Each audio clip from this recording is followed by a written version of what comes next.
Muchas gracias a todos por acompañarnos. Esta es la primera de las fechas del mes de mayo. En fechas sucesivas nos van a acompañar Eduardo Milán y Tamara Kamensain. Esta noche nos acompaña Raúl Zurita. Mil gracias a Raúl por acompañarnos. Un gusto estar con mi amigo querido. Le decía a Mauricio en la mañana que es lo que me traba era caer en el cliché de decir que Raúl Zurita no necesita presentación, pero creo que voy a caer en el cliché y simplemente caer en la generalidad. Y creo que todos tenemos una idea de los grandes trabajos que han salido de, del proyecto de Raúl, la escritura en el cielo, la escritura en el desierto, Purgatorio, La vida nueva, ¿no? Entonces creo que no conviene que yo me meta a leer una biografía y presentarlo, sino darle la palabra de frente a Mauricio, porque como dijo hace un rato, no somos un espacio académico en ese sentido, solo queremos conversar. Adelante, Mauricio. Bueno, ¿qué tal? Hola con todos. Nosotros, con Raúl, habíamos pensado tener unos instantes previos, pero como por diversas razones esos instantes previos no se pudieron dar, esto va a ser una mezcla de conversación sobre escritura con conversación personal. Más bien, discúlpenos si en algunos instantes se nos apaga la tele y vamos demasiado a lo personal y lo afectivo. En primer lugar, no sabes el gusto que me da verte y te he extrañado mucho. Creo que ha pasado buen tiempo desde que pasamos por casa la última vez. Pero bueno, antes de caer en la italianada, yo quería pedirte dos cosas, porque quien va a preguntar menos soy yo. Lo que yo les decía a ellos es, si yo quiero conversar con Raúl, lo llamo por teléfono y hablamos de nuestras cosas. O sea, la idea del espacio, de laboratorio que ya tiene un año, no es un taller y menos taller argentino, ¿ya? Entonces, la idea de este espacio es poder reflexionar sobre algunos temas. También está la asesoría personal de proyectos, me voy reuniendo con cada uno, y se dan estas conversaciones que yo personalmente te había guardado para el aniversario, para que ya encuentres una cosa más consolidada. Pero Raúl, yo quería molestarte solamente con dos preguntas que te van a llevar por distintos lugares. En primer lugar, quería preguntarte por esa primera experiencia cuando se te abre la escritura, cuando se te abre la poesía, y relacionar eso con algo que dijiste por el premio Reina Sofía, que a mí me consta es absolutamente real, que es esa frase de yo por la poesía lo di todo. Yo sé que es así, comentaré algunas cosas, pero te dejo hablando sobre ello un poquito. Primero que nada, Mauricio, me es súper emocionante verte. Es tan increíble, estamos separados por, no sé, por 2000 kilómetros, pero al mismo tiempo es como si estuvieras al lado. Te fijas, las ganas de abrazarte son enormes, las ganas de saludar a Luz, ¿no? Entrañablemente, a todo lo que tú eres. Y recuerdo sobre todo una última cosa que tú me mandaste, estos poemas con ilustraciones, que eran como incluso con figuras, con cosas de cómics, que me impresionó muchísimo. Realmente me impresionó muchísimo. Entonces, ¿cómo se abre para uno la escritura? Yo creo que, en mi caso, que es un caso entre tantos, en mi caso no fue ni siquiera algo que lo pensara mucho, ¿no? sino que de repente, mientras estudiaba en el Liceo Las Tardes, donde yo seguí mis estudios secundarios antes de entrar a la universidad, habían dos poetas. Y me llamaban la atención. Incluso había en ese liceo había un taller literario en el que yo nunca pertenecí, nunca entré. Pero Oliver Welden y el otro se llama Ian Welden. Dos poetas bastante notables. Eso tuve relación con el mayor. Esa fue mi primera aproximación al mundo, por así decirlo, real de la escritura. Cuando se deja de hacer una especie de fantasía y se transforma en algo que te empieza a importar. Las razones por las cuales te empieza a importar siempre son misteriosas, pero igualmente yo entré a estudiar ingeniería. Estudié ingeniería, y mientras más estudié ingeniería, más me da cuenta que el mundo está en otra parte. Para en ingeniería tuve la suerte o la desuerte de encontrarme con muchos tipos que están en la misma. Estudié en ingeniería, pero realmente deberían estar en el Estado, todo debería haber estado en otras partes.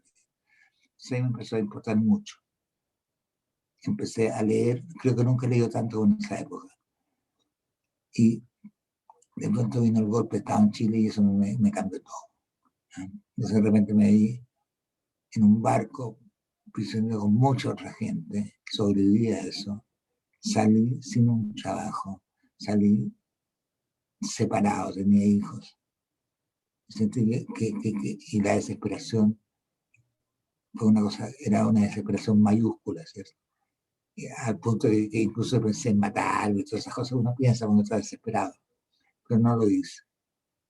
Y de pronto ya me vuelven a tomar en una Real 2005, una situación muy humillante, unos soldados que te arrojan al suelo.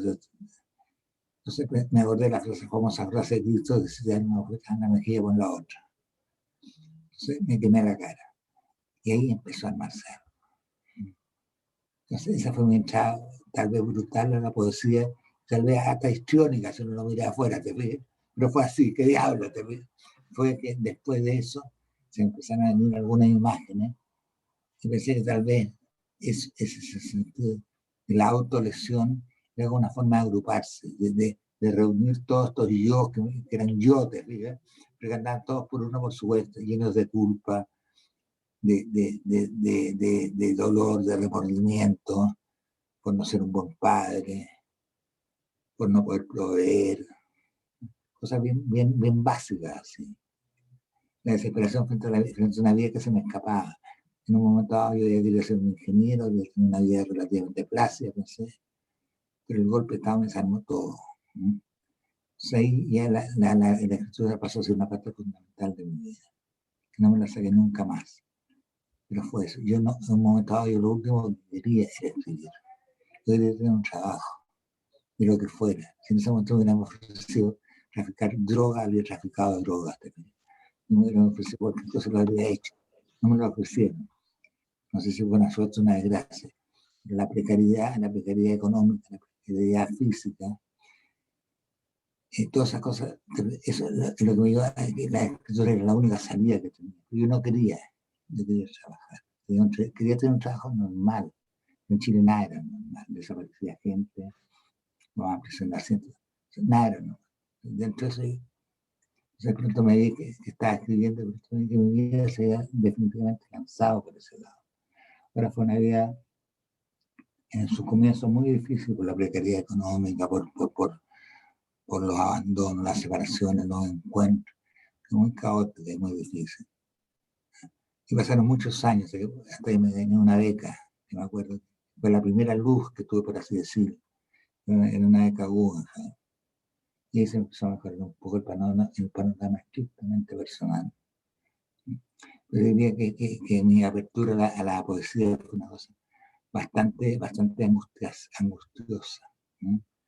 Entonces yo, con mucha envidia por aquellos tipos que tenían tan claro desde los 8 años que iban a escribir. Yo de repente entrevista a amigos que conozco, que de los 7 años hicieron que iban a ser escritores. ¿No? Que no fue mi caso. Fue casi como una imposición, pero no una imposición divina, una imposición desde lo más carnal del ser humano, desde la zona más desesperada y frágil que uno tiene. Más o menos eso.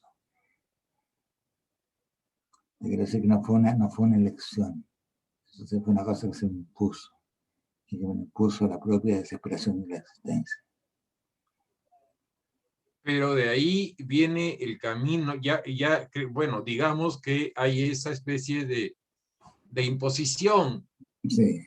del destino, pero que la asumes y prácticamente lo llevas hasta sus últimas consecuencias, ¿no? Claro, O sea, sí. Lo que sucede es que tú has sido pobre, de verdad. He sido pobre no porque quiera serlo, no como una pose, no he sido pobre. ¿Pobre qué significa la pobreza? Significa tener 3 hijos, y no tener cómo. Y no era una cosa de desaparecer, de olvidar, y yo no puedo olvidarme de eso. Entonces, todas las operaciones son tan precarias en un país con dictadura donde se ve. Entonces, tal vez eso, cuando me metí, entré con la cosa en la poesía, también tenía que ser una especie de respuesta también al menos tan desmesurada como el dolor que yo estaba sufriendo, ¿no? Entonces, para mí no era responder a esa situación con una andanada, poemas militantes, poemas de combate, poemas revolucionarios, sino que algo que fuera más fuerte, más desesperado, más bello tal vez, ¿cierto? Que todo el dolor que a mí se me estaba causando, y por lo que vi que se me estaba causando tanto. Y responder a la violencia de la dictadura con la violencia de la belleza. Porque la belleza puede ser algo terrible. lo es. Puede ser algo terrible. Y pues sobre todo puede ser algo terrible frente a un asesino. Si son asesinos, le ponen el cuadro de Frangeli que está matando a alguien, sobre esa violencia la belleza es terrible. Cuando recibes el premio, esa frase de yo dediqué mi vida a la poesía, yo tengo algunas imágenes que sin ser infidente se las voy a comentar acá a quienes nos rodean, porque me parecieron alucinantes y no son precisamente imágenes épicas, sino de la cotidianidad. Yo me acuerdo cuando estábamos colaborando con esta revista mexicana, Voz Otra, no sé si sí, me acuerdo. La Herencia, sí. y de pronto de la Mora, así se llamaba el señor, sí, de la Mora, tuvo problemas de salud. Y yo me acuerdo mucho un mail que enviaste diciendo, qué cáncer ni qué cáncer, los poetas no tienen cáncer, hay que seguir adelante. Eso a mí me impresionó mucho, pero me habló de ese llevar al extremo y también de una ética de la escritura. Los otros episodios, bueno, estoy acordándome de la ocasión esa en que entraron los asaltantes a tu casa y tú lo que pensabas y únicamente querías era recordar de memoria el poema. No sé si nos puedes contar un poco esas cosas que me parecen hablan mucho más que lo histórico y lo bibliográfico. Yo me acuerdo de la Mora, por supuesto, esa revista vosotros, y todo lo que hacíamos. Ahora, qué cáncer ni qué cáncer. Yo creo que uno es un poco arrogante también, ¿eh? Y la arrogancia te da una cierta inconsciencia, porque ¿qué más cáncer que el cáncer finalmente? ¿Entiendes? ¿Ah? ¿Qué más morirse que como nos estamos muriendo? Pero independiente de eso, yo lo veo como gesto autoafirmativo, pero no autoafirmativo en el sentido de alguien que se siente que está en una posición de privilegio, no todo lo contrario. El gesto autoafirmativo que surge de lo bajo, cuando estás muy bajo, cuando tú estás peleando y te están pateando. ¿Eh? Entonces tú sacas las últimas fuerzas, te fijas, es eso. ¿Eh? Y eso. Creo que era eso el sentimiento que me dominaba. O sea, me están matando. Pero tengo que pelear por último por el viejo honor de la infancia. Crecí en un liceo hombre de Santiago. Y como todos los liceos hombres, escuelas públicas de Latinoamérica, no son precisamente los lugares más fáciles para sobrevivir. No tienes de repente que pelear con un tipo que sabe que te va a masacrar, pero no te puede arrancar. Es lo único que no puede hacer. Pues si te arranca, estás condenado a todas las vejaciones, las humillaciones de 2000 estudiantes te que se van a reír de ti. Entonces, me veía muchas veces enfrascado en pelea cuando era estudiante, en que yo salía, quedábamos, mira, este asunto partido a las 8, las clases partían a las 8:30 de la mañana. Salíamos a las 2 de la tarde. Entonces, hay un primer entrevero, los primeros cambios de golpe. Yo sé que quedamos de pelear a las 2 de la tarde cuando saliéramos todos. Entonces salía por esas 5 horas de mucha angustia. Pues salía por esos primeros golpes que el asunto venía mal. ¿Entiendes? Que no te podía dar. Entonces, después ese viejo honor, por así decirlo, la infancia, la juventud, que no te puede arrancar, es algo que me he acordado muchas veces, no te puede arrancar. O sea, si tu profesión es esta, si tu fe es esta, no puedes arrancar de ella, tienes que enfrentar. Y es al límite, porque lo más probable es que igualmente pierda. ¿Sí? Igualmente pierda, igualmente perdemos. ¿No? Pero perdemos por lo menos mirando a los ojos a todo lo que te está venciendo. ¿Qué es lo que te está venciendo? Te está venciendo una sociedad, te está venciendo en el caso nuestro, en este caso era una dictadura, en el caso del Perú, llámalo el sendero luminoso, de todas las cosas que nos han pasado, que nos están venciendo y que nos siguen venciendo. Pero no te queda otra que enfrentarle. Para mí la poesía fue una forma de enfrentarme, la forma de seguir peleando, igual como peleaba cuando era niño. ¿Sí? A veces te sacan la muro, se queda hecho pedazo, pero por lo menos estuviste allí, no se editaron. Entonces, para mí la poesía tiene que ver con esas cosas, porque trato, créeme, Mauricio, siempre trato de no olvidarme las cosas que me han pasado. O sea, no olvidarme del lugar de donde surjo, no olvidarme de mi padre muerto cuando yo tenía 2 años, no olvidarme de todo eso, tampoco no olvidarme de la primera niña que vi y de la que me enamoré perdidamente, y que nunca me dijo una palabra ni por asomo, y yo me atreví a hablar. Si no me olvido, pienso, es posible que me recuerde otras cosas también, que a lo mejor son tan o más importantes que las cosas que olvido. Entonces, eso ha sido como una actitud, pero como una actitud en la cual he salido derrotado miles de veces.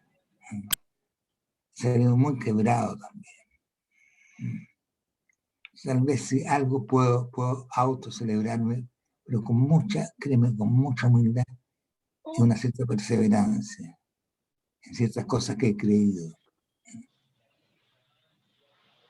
Pero no es más que eso. Entonces, nada más y nada menos. Nada menos. Una perseverancia en ciertas cosas que he creído para no sentirme el peor de los hombres. Para no sentirme peor incluso de aquellos que uno desprecia. O sea, ok, es esto, bueno, vamos con esto. Y que resulte lo que resulte. Si de repente la rueda de la fortuna hace que tú tengas algunos reconocimientos, esos reconocimientos no son más importantes que todos los no reconocimientos. No son más importantes que todos esos pequeños triunfos, no son más importantes que todos tus grandes derrotas. Son parte de lo mismo. Trato, hasta donde me es posible, de no olvidarme algunas cosas. Para mí la poesía es no olvidarme algunas cosas.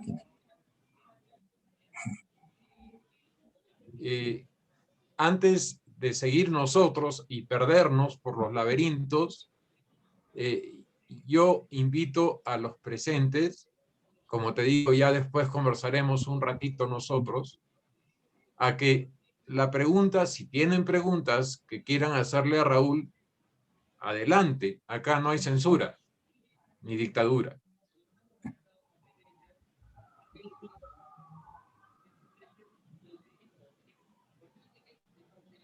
Yo podría preguntar, Mauricio. Dile a él. ¿Qué tal, Raúl? Voy a preguntar entonces. A mí me interesaba mucho, ya que hablaban de una vida, digamos, dedicada a la poesía por tu parte, me interesaba preguntarte ¿cómo lo sobrellevas al hacer que escape de lo textual, digamos, ¿no? Pienso en las instalaciones, pienso en los versos en el desierto de Atacama o en el cielo, y pienso incluso últimamente en este concierto que diste cantando, bueno, leyendo un poema como si fuera una canción de rock. Entonces, eso de escapar de los espacios y de que no sea simplemente, digamos, un poema textual convencional, me interesaba saber tu proceso de cómo llegaste a escapar de ese espacio, ¿no? Mira, gracias.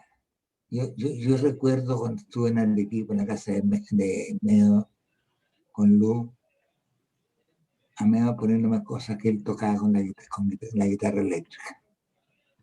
Y ver la tremenda potencia de toda esa parte de Mauricio que yo no conocía.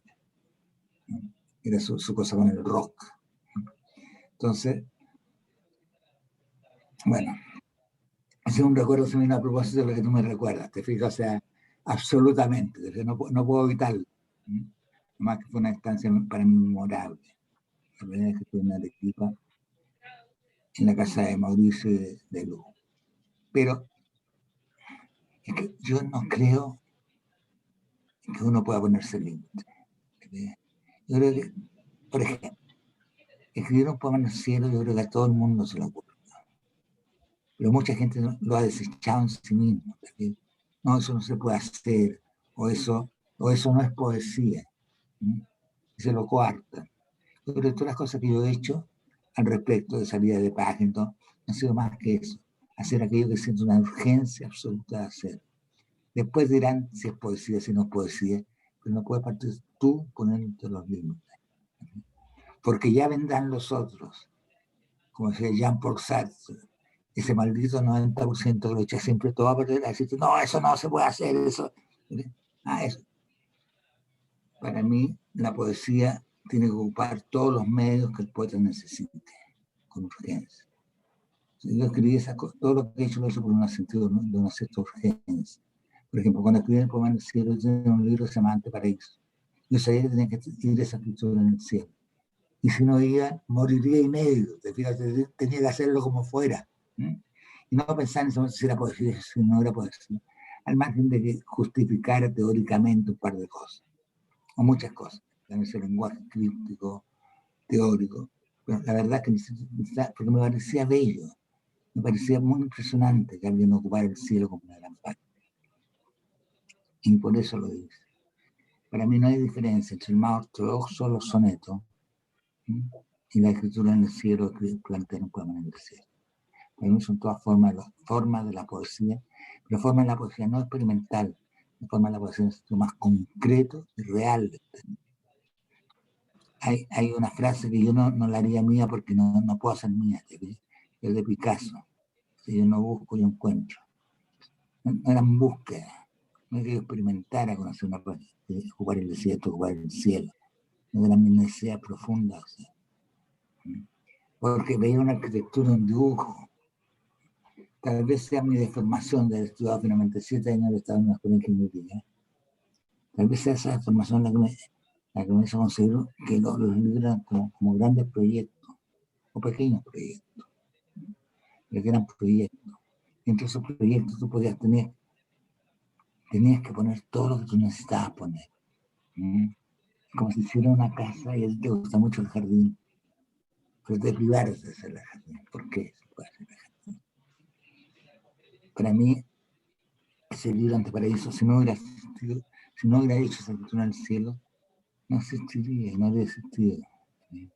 Era con eso. Y eso significaba apuestas más o menos radicales. Y en un momento dado pensé, mira, hasta casi me intentó lo que significaba la visualidad, lo que tú ves. Dice que el cielo era el gran lugar, se fue todas las comunidades de los tiempos más inmemoriales han dirigido sus miradas porque allí hay algo en el cielo. Entonces eso, no ha sido un asunto teórico, pero tampoco ha sido el centro de reflexión. sea, lo he pensado, lo he imaginado, lo he visto, he tratado de hacerlo. Alguna cosa la he hecho, otras no la he podido hacer. Aún. No sé si tendré todavía tiempo para hacerla. ¿Sí? Pero sentí una urgencia y no han sido premeditadas, pero no, eso no significa que no han sido actos reflexivos. También he pensado mucho sobre ello. ¿Qué es mirar? ¿Qué es ver el cielo? ¿Por qué? ¿Qué es Edipo que decidió no ver ese? O sea, ¿en qué momento nosotros nos decidimos a ver y se constituye el humano? Los humanos se constituyen cuando algo que decide ver el mundo. Este es el comienzo de todo el humano. ¿Qué significa eso? O sea, por eso ese proyecto quedó para siempre inconcluso, porque para mí estaba asociado a un acto muy radical que intenté hacerlo, pero no resultó. Era yo mismo cegarme, porque pensé que era muy bello. El tipo se imaginaba un poema que era la máxima visualidad, o sea, qué más visual que un cielo que había escrito, no lo pudiera ver. Es un poco eso. En suma, hay que hacer las cosas y después llamamos a Milán para que lo explique. Una cosa así, a nuestro querido amigo Eduardo. Sí. Pregunten sin miedo, gente. Yo quería preguntar algo. ¿Qué tal, Raúl? Mucho gusto. Hola, ¿cómo estás? De verdad, muchísimas gracias por esta participación. Quería preguntarte un poco acerca de digamos, los textos que has construido. Hablabas de Anteparaíso, Braulio mencionaba todos los libros que has publicado, incluso La escritura en el cielo. ¿Consideras que yo siento cada vez que leo un libro tuyo o veo tus recitales, canciones y escucho, pienso que es un solo texto? No sé si tú planteas un poco, digamos, tu proyecto escritural como un solo texto que vas reescribiendo, que bueno, en la publicación que hace poco sacó Lumen. Lumen se ve eso, ¿no? Que es, digamos, como el resultado de todo lo que has trabajado estos años, ¿no? No sé si más que escribir libros ves que estás escribiendo el mismo texto o completando el texto que empezaste hace tanto tiempo, ¿no? Yo fíjate que hay como dos clases de poetas. Aquellos que escriben con absoluta espontaneidad maravillosa, ¿cierto? Que notan sus poemas en los boletos de micro, y son un permanente presente, que los admiro, incluso los envidio. A mí no me tocó eso. Yo quisiera que todo se viera con un solo impulso, con un solo gesto. ¿Sí? Sabiendo que yo mismo he traicionado eso muchas veces. ¿Sí? O sea, para mí es el viejo ideal de Pound, que termina sus cantos después de 800 páginas. Dice, dejen que el viento hable, el viento se paraíso. Para mí es la culminación máxima, para mí, de la poesía. Cuando tú te has roto, te has inmolado, te has vivido, te has resucitado en función de una obra y el fondo al final dice, esto era. Pero eso no significa que yo niegue a que tiene una postura radicalmente distinta, que van haciendo sus poemas porque viven en el presente la poesía. Que me parece profundamente más que lícito, o sea, es la gran historia de la poesía pasa por eso. Los poetas son poetas eternamente eternos de su presente. Yo quisiera creer, tal vez no es lo que he hecho, pero quisiera creer que sí, que es una sola cosa. Escribir en el cielo, escribir un poema final, cerrar tu obra, son una sola cosa. Quisiera creer en mi caso que es así. Digo, ojalá sea así, pero a lo mejor no es así. Estoy recordando una vez que me parece que comentaste. Al final, los libros existen por ecología. La escritura se sigue desarrollando. Los libros, claro, son como estos artefactos, ¿sí? Que en el fondo te están diciendo eso. Es como cuando tú miras un cuadro que te gusta mucho, o escuchas una música. ¿Qué te está diciendo eso? Te está diciendo, o sea, yo voy a ponerme en lugar de un libro, de un poema que habla, dice lo siguiente: te gusta, te emociono, dice el poema. Te emociono, no quiero que sepas, el poema te está diciendo a ti, lector, que infinitamente más eres tú leyendo, más emocionante eres tú que me lees. Los libros no son sino que registro, finalmente, nuestro paso por la vida. Como otros seres humanos dejan otro registro. Y como todos vamos dejando que nos quedamos una puta sílaba, vamos dejando el registro en nuestras vidas, ¿no? Es un registro. Para mí, esta cosa, esto que llamamos entre comillas poeta, es porque ha dejado su registro a través de una cosa muy particular que se llama poemas, que se llama lírica, ¿no? Es un registro particular, es el registro de tu vida.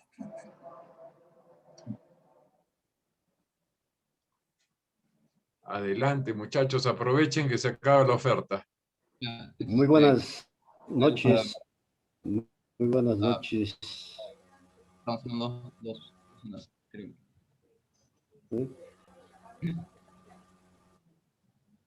Ya, bueno. Ya, Raúl, primero gracias por estar acá. Me ha parecido interesante las cosas que has dicho, y yo tenía una pregunta más que iba en relación a cómo entiendes el cuerpo en tu obra. O sea, cuando estaba leyendo tu poesía, que no he tenido la oportunidad de leerla toda, pero sentía que, bueno, aparte que eran muy personales, que me da la impresión que tú estabas dentro del poema y que era una voz fuerte o sea, me dio la impresión que salía del cuerpo, que era como la fuerza del cuerpo. Y incluso cuando esos gestos que haces, que ya mencionaron, como escribir en el aire o en el desierto, también como que se pueden ver de una manera que tratas de hacer algo que con el cuerpo no puedes hacer, pero de cierta manera, o sea, sí, pero escribes en el cielo, ¿no? Como vas más allá del límite del cuerpo. Y querías más o menos, o sea, en ese sentido, preguntarte por cómo entiendes el cuerpo tú en tu obra, no solo en tu poesía, ¿no? En lo que haces como artista. Gracias. Mira, tengo 71 años. Tengo un cuerpo en cual cada vez le cuesta más moverse, me voy encorvando. Y realmente me cuesta, por ejemplo, tengo una rigidez con esta mano, con la mano derecha, me hace que me cuesta mucho teclear. Por eso no respondo muchos mails, porque me cuesta un esfuerzo físico también. En un momento dado, como te digo, me autoagredí, por así decirlo. Entonces, para mí, frente a toda esta avalancha del cuerpo, que la avalancha Foucault, te fijé toda la cosa en las teorías feministas que hablan tanto del cuerpo. Yo también tengo un cuerpo. Y no puedo sino ponerlo allí, porque no tengo otra posibilidad, la de ponerlo allí. Obviamente, ¿qué es un cuerpo? Un cuerpo es aquel testigo que va recibiendo todos los embates, todas las ganancias que te va dando esta vida.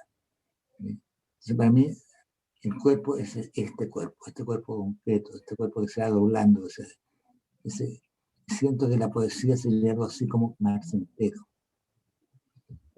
Hacer pedazos ese cuerpo, ¿sí? Quemarlo, para que la ceniza de todo eso fuese lo que llamamos la escritura. Un cuerpo que se consume, que se va gastando, ¿no? Ustedes tienen 20, 22, 24 años, nos vamos gastando. Entonces estas cosas son difíciles de entenderlas con una cierta edad. Son difíciles de entenderlas porque para los jóvenes siempre la vejez lo ocurre a los otros. porque nunca se ven a sí mismos como viejos. Pero uno ya está en eso. Entonces el cuerpo es una dimensión dentro de lo que yo hago que no puedo separarla.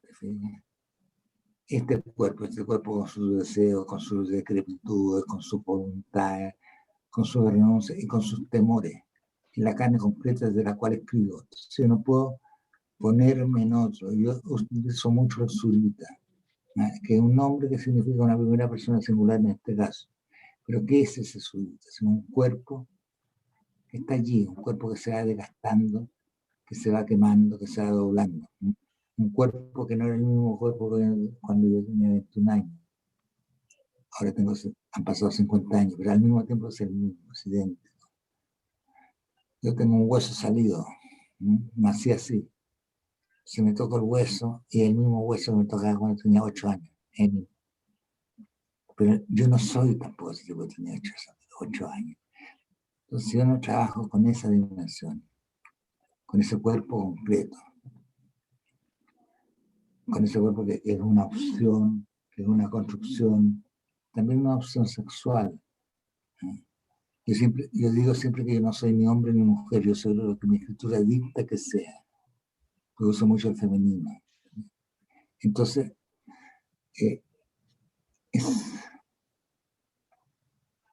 ahora voy a hacer una cosa súper rápida. Me imagino que fuera un ángel. Mi cuerpo es todo aquello que me separa el cuerpo de un ángel. Es todo aquello que no es un cuerpo de un ángel. Toda su materialidad, su concreción, sus excrementos, su sudor, sus lágrimas, todo. Si fuera un ángel, que sería una maravilla. Todo lo que me falta para ser un ángel es en mi cuerpo.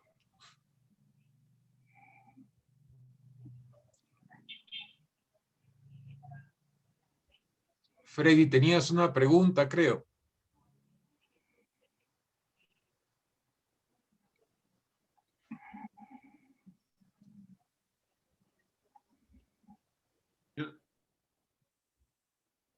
Fernando.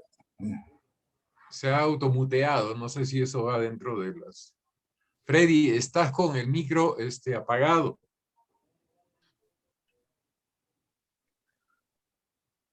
Y ya no está.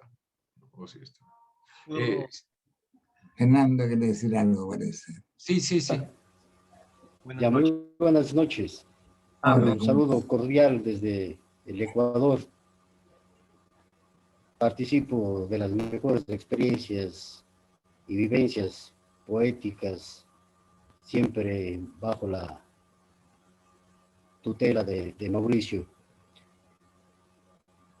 Usted decía, Raúl, que su apertura hacia la poesía fue angustiosa y la construcción total de toda su poesía, que la siga haciendo con el pensamiento.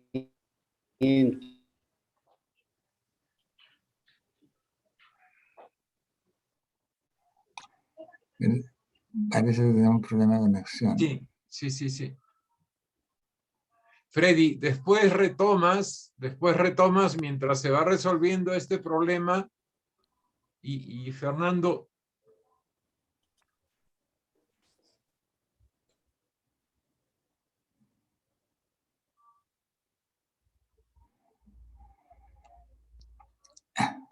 Fernando, ¿querías preguntar? Sí.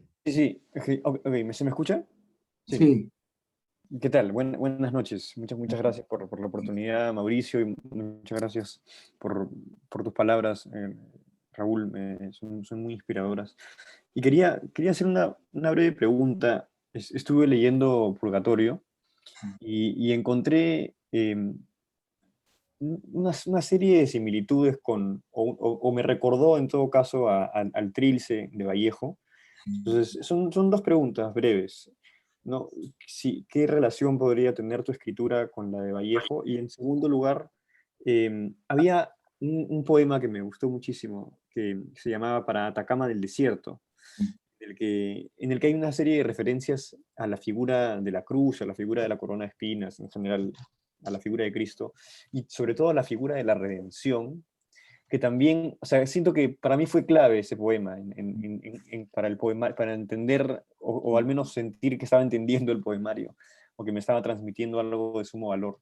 Entonces quería saber también cuál era la relación de este texto con la figura de Cristo, ¿no? Y con la figura de la redención. Gracias. Vamos a ver si logro responder.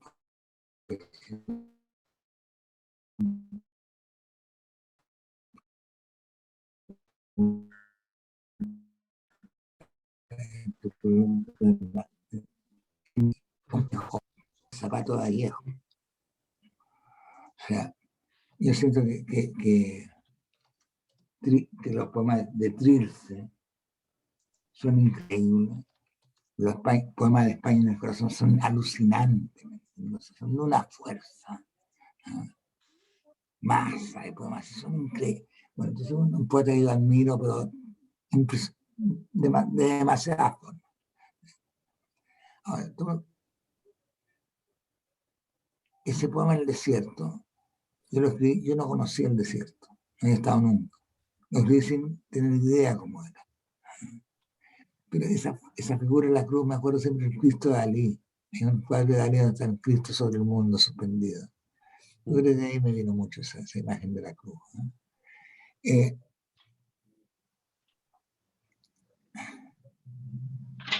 Yo no sé, pero me pasaba algo que es extraño. Siento que a veces estoy volviendo más en el libro. Es como un círculo. Y que todo lo último que estaba haciendo es volver al instante en que me imaginaba un desierto y veía que los desiertos eran azules. Y una imagen de una mañana. Yo no conocí, como digo, lo escribí ese asunto en 75, en 1900.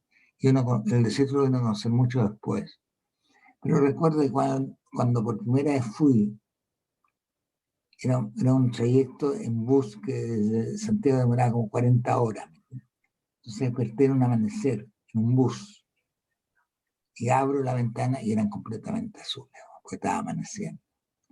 Y dice, wow, los desiertos de Atacama son azules, eran azules. Pero fue casi una construcción matemática, casi. Yo no, como digo, no conocí el desierto. Yo no soy cristiano, al menos no lo soy hasta donde uno conscientemente puede decir no soy cristiano. En una lengua como la española, donde lo saca la palabra Dios, se produce un vacío más grande que la cuenca del Océano Pacífico. Somos herederos de una lengua impuesta que se impuso con la espada y con el evangelio. Entonces, quitar la palabra Dios de la lengua castellana es hacerle un forado demasiado grande, ¿me entiendes? Cómo se llena eso. Entonces, ahora, es curioso porque las últimas cosas a las que estoy volviendo como lectura son cada vez más los evangelios. Me parecen una pureza, el texto de una pureza, de una potencia, de una pureza, de una cristalinidad, de una transparencia impresionante, como el manifiesto comunista. Yo creo que el manifiesto comunista fue el último de los evangelios. Proletario. Entonces, siempre he sentido una relación muy fuerte con los cristianos, no porque yo sea creyente o no creyente, sino porque me he dado cuenta que yo sea creyente o no sea creyente importa un pepino. Lo que importa es la presencia de Dios en la lengua castellana, que eso es insalvable para nuestro bien y para nuestro mal. Entiendo que te sacaba un poco el cuerpo la pregunta sobre el desierto de Atacama y Cristo en concreto, ¿te fijas?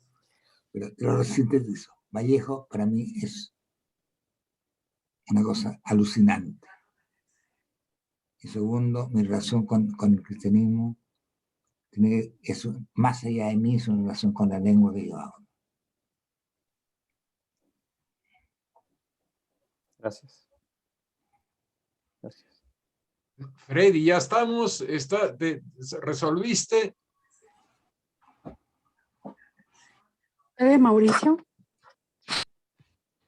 Ya me parece, podría intervenir. Sí, Freddy.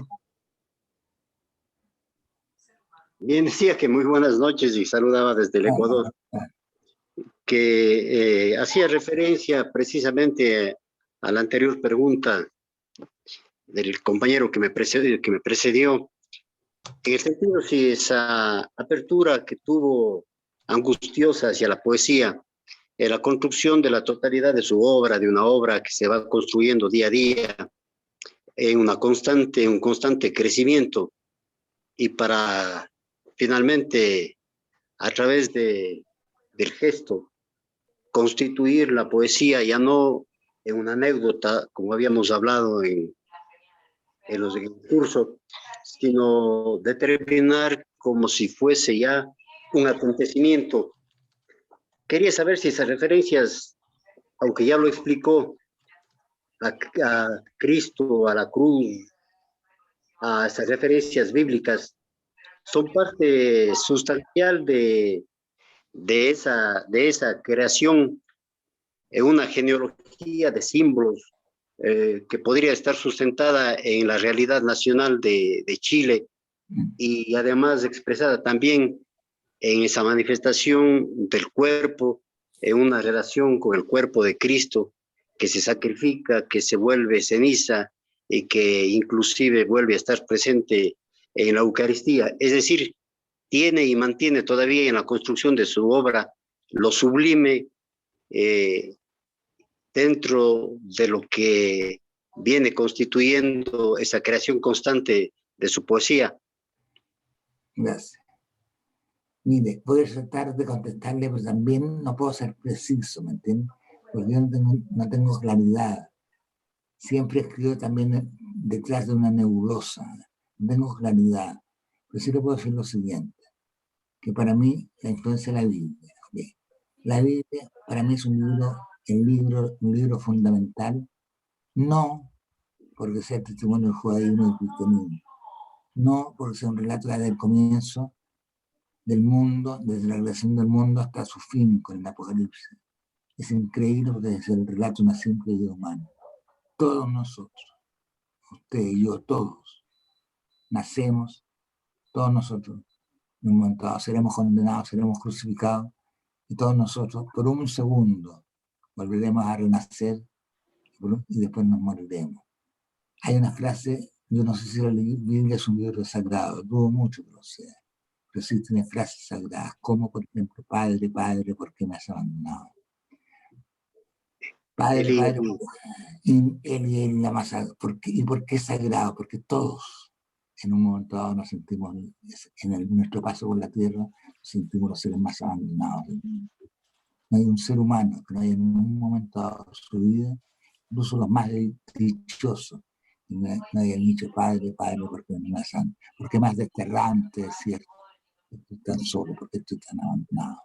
A tal punto que no bastaba la voz de un hombre, no que hubo que crear un Dios, que es Cristo, hubo que crearlo para que él dijera esas palabras. Entonces, para mí, esa relación con el cristianismo pasa por esas cosas, de una relación de la intensidad. Pero si hubiera sido un poeta hindú, es posible que tuviera la misma relación que no el Mahabharata hindú, por ejemplo. Son libros también increíbles, ¿no? Una potencia, ¿no? Pero lo que me separa muchas cosas, entiendo por la lengua, ¿no? Entonces, creo que los grandes textos sagrados, como lo que llamamos los clásicos, no es porque las cosas que nos relatan, sino que cada persona que los lee ve allí en ese relato la biografía de sí mismo, de su propio relato, ¿no? ¿Por qué la Ilíada es tan impresionante? No porque narre tanto las hazañas, ¿cierto?, de Aquiles, sino porque es Aquiles que destruye, ese hermano que se llama el Patroclo, y el llanto de Aquiles por la muerte de su amor, que se llama Patroclo, es un llanto que nos concierne, porque todos hemos llorado en algún momento a nuestros Patroclos. Todos hemos llorado en algún momento las cosas que se nos pierden, sea una madre, sea un hermano, sea un amante.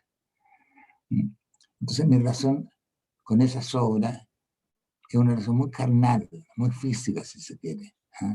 Lo siento, como digo, cuando yo leo esas frases de Cristo, o una frase donde dice, el que esté libre de pecados que lance la primera piedra. ¿Entiendes? Entiendo que es una figura, pero es una figura, sí ha pervivido durante 2000 años, porque en esa figura estoy yo el que lanzo la primera piedra. Y también soy yo el primero que cae apedreado, o la que cae apedreada. Entonces, yo suelo no tener, yo no trato de no ser irracional, pero, o sea, créame que he leído, hasta donde no es posible. ¿Ya? Pero para mí, la relación con esos textos es una relación casi física, carnal, en el sentido que me veo a través de ellos. Y digo, y si yo me veo a través de ellos, si yo soy capaz de llegar hasta el fondo de mí mismo, sin autocompasión y sin falsa solidaridad, sin autocompasión, sin ese pobrecito yo que me ha ido tan mal, ¿ya? Y sin falsa solidaridad, ay, pobrecito yo que están tan perdidos. Realmente, sí, al fondo es posible que estemos hablando de todos los seres humanos, de toda la humanidad completa. No porque sea yo, sino porque todos los seres humanos, si vamos al fondo de nosotros mismos, nos tocamos con el fondo del resto de todos los demás seres humanos. Entonces, Muchísimas gracias. Eso es. Dale, ¿Qué tal? Miguel. Miguel, sí. ¿No? Sí, adelante, Miguel. Un corazón ante todo. Raúl, Mauricio, un corazón. En este caso, digamos que soy como un entrometido. Tengo una arquitectura de naipes, en consecuencia soy muy precario.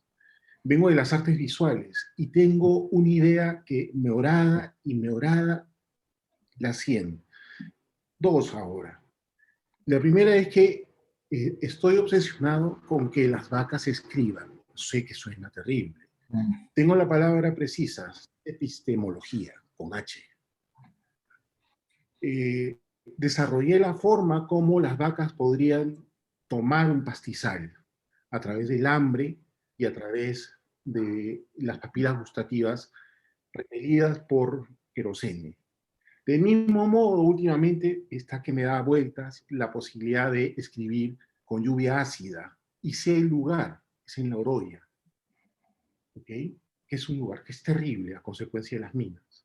Mi pregunta es la siguiente, ya que vengo de las artes visuales, pero las ideas están que me zumban la cabeza. En el momento en el cual se concreta el trabajo del cielo y el trabajo del desierto, quiero saber cómo reaccionaste tú frente a la poesía que estaba aquí en la mente y cuando finalmente se llega a ver el cielo, luego el desierto y se tangibiliza. Eso quisiera saber, porque la verdad es que me tiene esto medio loco a mí en estos momentos. Impresionante. Impresionante. Esa epistemología con H es muy impresionante. Saber cómo escribirían las vacas. ¡Wow! ¡Wow! Dios santo, qué idea. Tremendo. Ahora, ¿cómo? Yo creo que siempre que se concreta algo, pero esto no es por mí, creo que en eso representa todo. Cuando se concreta algo que tú has soñado, es ineludible un sentimiento de decepción. Siempre va a ser distinto, al menos, a lo que tú soñaste con que fuese. ¿Por qué? Porque entre que yo me imaginé esta escritura en el cielo, y se hicieron pasaron 8 años. En esos 8 años solamente yo las veía dentro de mi cabeza, en todas partes. La veía. Mira, la veía. Entonces, cuando finalmente se hicieron, indudablemente hay un sentimiento de una cierta decepción, ¿no? Por eso yo pensé incluso en cegarme, para que otros me dijeran, otros me contaran cómo eran, ¿no? Porque siempre iban a ser menos bellas que su trazado interior dentro de mi alma, por así decirlo. Lo mismo en el desierto. Cuando lo vi me impresionó, el desierto incluso más que la en el cielo, porque eran de una dimensión física que yo jamás pensé que se podía hacer, o que yo lo podía hacer. Y más aún después de conocer todo lo que sé. Entonces, también fue una sensación también de decepción. Pero fue en el caso del desierto un poco más aliviante. ¿Por qué? Pues el desierto, y ustedes lo saben mucho mejor que yo, está lleno de dibujos, está lleno de geoglifos, que más que la línea de Nazca, ¿me entiendes? Pero está lleno. Los dibujos de los cerros pintados en Iquique. Entonces, en algún momento, ¿cierto? Esta escritura en el desierto, dice ni pena ni miedo, nada más que eso, se va a borrar y se va a fundir con miles de otras escrituras, con miles de otros dibujos en ellos. ¿Y qué quiere decir eso? No lo sé, solamente quiere decir que un pueblo pasó por allí y quiso dejar esa marca. ¿Qué lo hizo un tal Zurita? ¿Qué va a hacer un tal? ¿Qué es un tal Zurita? Un aire, a lo más un concepto. ¿Entiendes? Lo mismo cuando digo Neruda, ¿qué es Neruda? Pues ya es un poco de aire, es un concepto. Entonces nuestros nombres serán borrados. Hay una frase del Apocalipsis que es muy impresionante, dice, vuestros nombres están escritos en el cielo. Humildemente yo le agregaría y vuestros nombres serán borrados. Nada de lo que hagamos finalmente le pertenecerá a quien en un momento dado, por azar o por lo que se lo imaginó. ¿Cierto? Entonces, la primera sensación es una sensación de tristeza y decepción. Después, como no puedes vivir con esa tristeza y decepción, después lo puedes ir acomodando. Y ahora me parece muy... Ahora, igualmente, cuando lo veo y cuando lo he visto, igualmente me siento sensación de tristeza y decepción. Bueno, eso.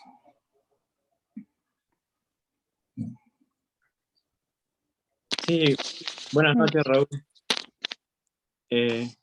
Bueno, yo recuerdo que hace ya unos años en el Auditorio de Humanidades de la Católica de Lima te presentaste, ¿no? Me acuerdo que también pues recitaste el poema, ¿no? El canto a su amor desaparecido, y para mí fue un acontecimiento muy importante. Algunos de los que están presentes ahora también estuvieron presentes ahí, y realmente fue algo muy, o sea, muy impactante, porque era no solo, digamos, verte físicamente, sino también escucharte, ¿no? La voz, la oralidad, que me parece que es sumamente importante para lo que haces, ¿no? Y bueno, eso también está traducido por ejemplo, en las canciones, ¿no? Las canciones de Zurita, el rock, el hecho de presentarte también, digamos, en espacios públicos, con esa potencia de la palabra que no es para nada impostado, sino que de verdad se siente que es una voz que, digamos, ha sido aplanada, ¿no? Que ha sido callada, silenciada, y que está saliendo con fuerza, ¿no? Casi como un pedido de auxilio, ¿no? Entonces, eso me parece que es interesante, cómo concibes la oralidad. Eso por un lado, y por otro lado también el asunto del desierto, ¿no? Si bien el desierto, como tú acabas de decir, está lleno de signos y del lenguaje, en el desierto uno está solo, entonces la palabra que arrojas, ¿no? es una palabra tirada al viento, ¿no? En el sentido oral, digo, ¿no? Entonces, ¿cómo concibes estas dos cosas? Bueno, yo he pensado sobre el desierto que conocemos, peruanos y chilenos, ¿cierto? He pensado sobre ese desierto y he pensado que no hay nada más parecido a los colores del rostro humano, los colores del desierto. Que hay algo muy misterioso. Y si yo te veo ahora a través veo el color de tu cara y veo el color de la cara de todos los compañeros que están acá, de Mauricio, de Miguel, de Freddy, de Fernando, la tuya, David. Son los tonos del desierto. O sea, nosotros no somos verdes como la selva amazónica, ni somos blancos como los glaciares. Tenemos todos los ocres, los infinitos ocres de la primavera son los infinitos ocres del desierto. De ahí me parece que hay un gemelazo impresionante. Los colores de nuestros rostros son los colores del desierto. Entonces, hay como dos planos para tratar de intentar contestar eso de esta cosa de la oralidad. Yo he creído, tal vez estoy equivocado, pero creo que la poesía solamente existe y puede ser recitada en voz alta frente al mar, y puede ser musitada en voz baja frente a un hombre que se muere. Si no resiste eso, No es poesía, está bien, pero no es poesía. O tú la puedes leer en voz alta, frente a las rompientes, o apenas en un susurro frente a alguien que se está muriendo. Si puedes hacerlo, entonces probablemente eso sea la poesía. Pero ahora hay otra parte, y esto es súper concreto. Cuando tú lees, tienes 20 minutos, 15 minutos, media hora, 3/4 horas, y ahí te juega la vida. No sacas nada con 100.000 horas completas, dentro de 100.000 páginas que voy, no, ahí te está jugando la vida. Cuando leo, y si no me conecto con lo que estoy leyendo, es un fracaso, y ese fracaso es absoluto. Y créeme que me siento morir. Y es cuando empiezo a fingir una emoción que no estoy sintiendo en ese momento. El problema es que me doy cuenta muy luego. Empiezo, casi inmediatamente me doy cuenta si va a ir en serio o voy a estar fingiendo. Estoy fingiendo una tortura. Si no, es una comunión. Entonces, pero en una lectura oral no hay la posibilidad de equivocarse. Tiene que jugar el todo por el todo. Porque es eso. Y la gente que está allí es eso. No es nada más que esos, esa media hora, esos 10 minutos, esos 5 minutos. No necesitáis la vida. Y como con toda persona en que apuestas tu vida, puedes ganar o puedes perder. Créeme que la pérdida es muy desoladora. Y si ganas simplemente comunicaste lo que tú sentías, lo que querías decir, lo que sentiste cuando lo estabas escribiendo, bueno, también es emocionante. Por ahí, ¿cómo lo entiendes? Muchas gracias. Gracias a ti. Originalmente, Buenas noches. un segundito. Originalmente esto es solo debería durar 1 hora. Era que queden 2 preguntas más y vamos cerrando para no quitarle más tiempo a Raúl y a todos, ¿no? Ahora sí, continúa. Solo les aviso. Buenas noches. Buenas Hola. noches, Raúl. Hola, ¿cómo estás? Leí unos versos tuyos que dicen: oí millones de peces que son tumbas con pedazos de cielo adentro, con cientos de palabras que no alcanzaron a decirse. Y otro que decía: cuando las palabras son inaudibles, como lo son los pasos en la nieve. Y entonces yo me pregunté, ¿de qué otra forma podría manifestarse la poesía? Porque pienso que el poema es un cuerpo hecho de palabras, y las palabras provienen de lo que vivimos, de nuestros conocimientos. Pero entonces retrocedo y entonces trato de explicarme, antes de la escritura, qué era del poema. Los poemas eran a través de la voz de los humanos.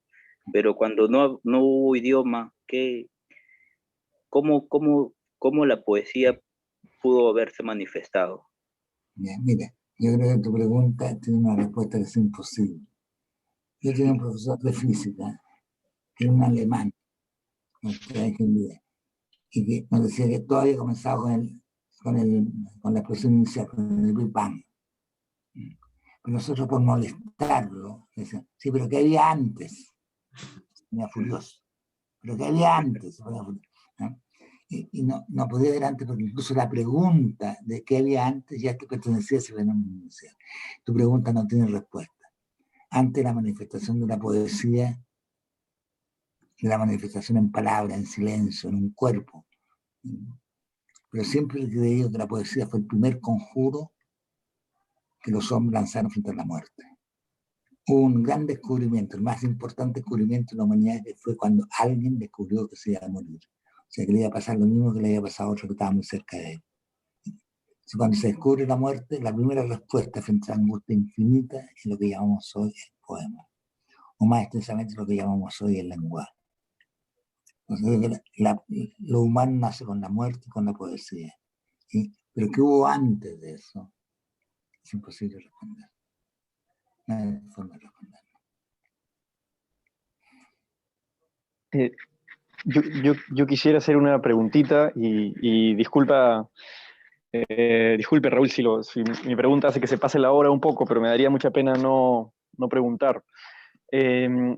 Usted habló ahorita hace un momento de la cara del desierto, que es similar a la cara nuestra, digamos, ¿no? de los humanos en general.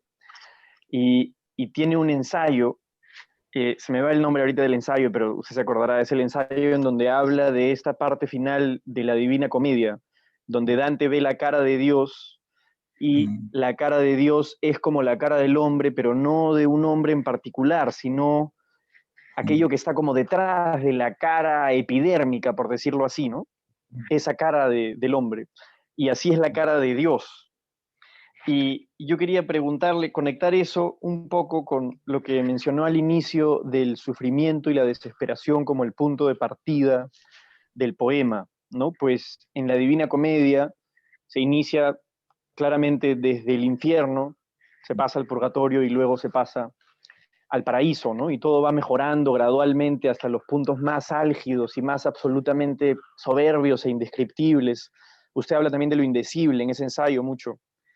Y yo quería saber si la perspectiva que tiene usted es que de este sufrimiento y de esta desesperación de la cual se parte, de la cual parte el poeta, si hay este elemento similar a la Divina Comedia en el sentido de que a través de la poesía o a través de la historia puede el ser humano efectivamente ir escalando de alguna manera u otra hacia el paraíso, o si más bien este punto de partida de la desesperación y el sufrimiento es también el punto final, el punto de llegada. ¿Cuál es su perspectiva sobre esto?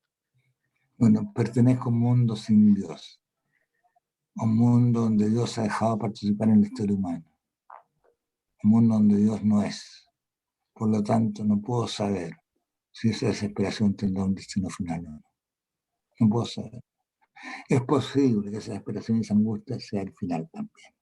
No lo sé. Si viviéramos en un mundo ordenado por la figura de Dios, sería el paraíso final. No lo sé. Y es muy terrible no saberlo. Y esto la pandemia nos muestra en su absoluto cuánto no sabemos lo que quisiéramos saber. Todos estos seres que se mueren en forma silenciosa, puede ser cualquiera de nosotros.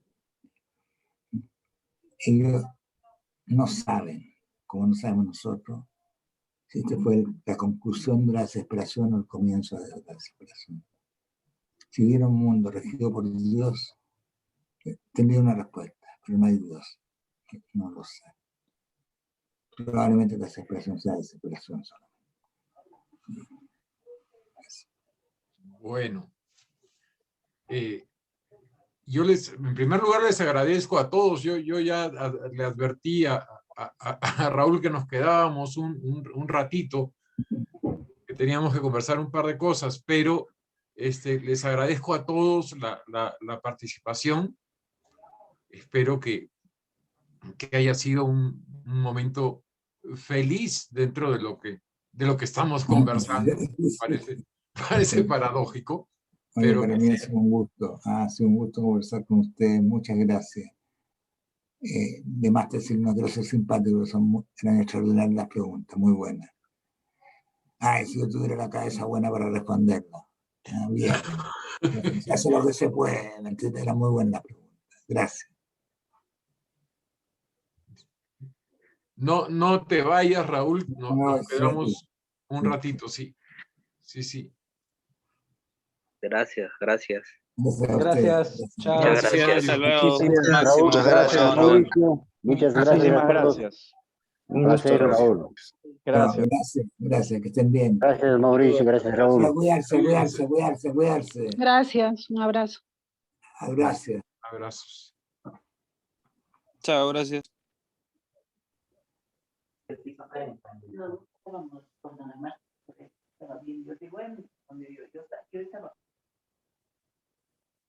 Muchas gracias, Raúl. Gracias a ti. Muchas gracias. Chao.